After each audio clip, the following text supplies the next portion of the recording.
জয় হিন্দ বন্ধুসকল, welcome back my YouTube channel মিথুনাৰ ব্লগছ। পুনৰ এটা নতুন ভিডিঅ'লৈ আপোনালোক সকলোকে স্বাগতম জনাইছোঁ। তো বন্ধুসকল, আপোনালোকে যদি আছাম ফৰেষ্টৰ কাৰণে যদি আপোনালোকে বাট চাই আছিলে, তো আপোনালোকৰ কাৰণে এটা বহুতে বেছি ভাল খবৰ লৈ আহিছোঁ। তো আপোনালোকে এই ভিডিঅ'টো স্কিপ নকৰাকৈ একদম শেষলৈকে চাব, তেতিয়া আপোনালোকে গম পাব। তো বন্ধুসকল, আছাম ফৰেষ্টৰ মানে বন বিভাগৰ পৰা নতুনকৈ পদ মুকলি কৰা হ'ব।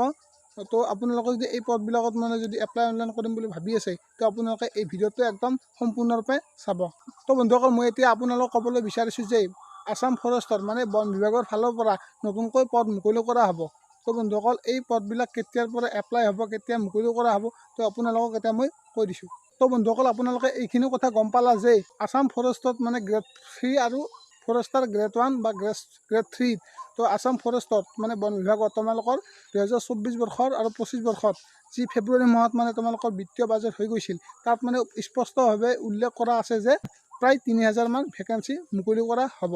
তো বন্ধুসকল, সেই যি বিত্তীয় বাজেটত মানে অফিচিয়েলি তাত মানে তো স্পষ্টভাৱে লিখা আছে যে প্ৰায় 3000 মান ভেকেঞ্চি মুকলি কৰা হ'ব আছাম ফৰেষ্টত। এইখিনি কথা তোমালোকে গম পালা। তো ইয়াতে তোমালোকৰ কি ভেকেঞ্চি থাকিব, তো ইয়াতে থাকিব তোমালোকৰ ফৰেষ্টাৰ 1 থাকিব, তাতে তোমালোকৰ গ্ৰেজুৱেশ্যন মানে ডিগ্ৰী কমপ্লিট লাগিব। লগতে থাকিব তোমালোকৰ ফৰেষ্ট গাৰ্ডো তোমালোকৰ হাই ছেকেণ্ডেৰী পাছ কৰিব লাগিব। আৰু লগতে যদি APF তাৰ কনষ্টেবল তাৰেলৈ যদি ভেকেঞ্চি মুকলি কৰা হয়, তেতিয়াহ'লে তোমালোকৰ তাতো তোমালোকৰ মেট্ৰিক পাছ লাগিব। তো এইখিনি কথা তোমালোকে গম পালা। তো বন্ধুসকল, আপোনালোকক লগতে মই কৈ দিওঁ যে তো আপোনালোকে যদি কিবা যদি সুধিব বিচাৰে বা কিবা যদি কনফিউজন আছে, এইটো ইনষ্টাগ্ৰাম ID আহিছে, আপোনালোকে ইয়াতে মোক মেছেজ কৰিব পাৰে। তো এইটো ইনষ্টাগ্ৰাম ID ইয়াতে আছে।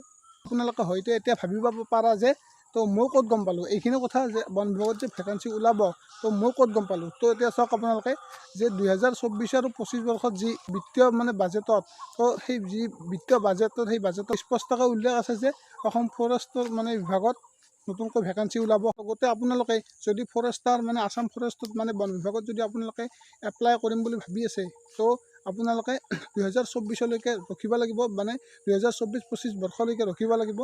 তো এইটো ভেকেঞ্চি ওলাবই, ভেকেঞ্চি মানে ইয়াৰে ভেকেঞ্চিটো ওলাবই প্ৰায় 3000 মান ভেকেঞ্চি, যাতে স্পষ্টভাৱে উল্লেখ আছে বিত্তীয় বাজেটত, যিটো মানে ফেব্ৰুৱাৰীত মানে অলপ আগত হৈ গৈছিল।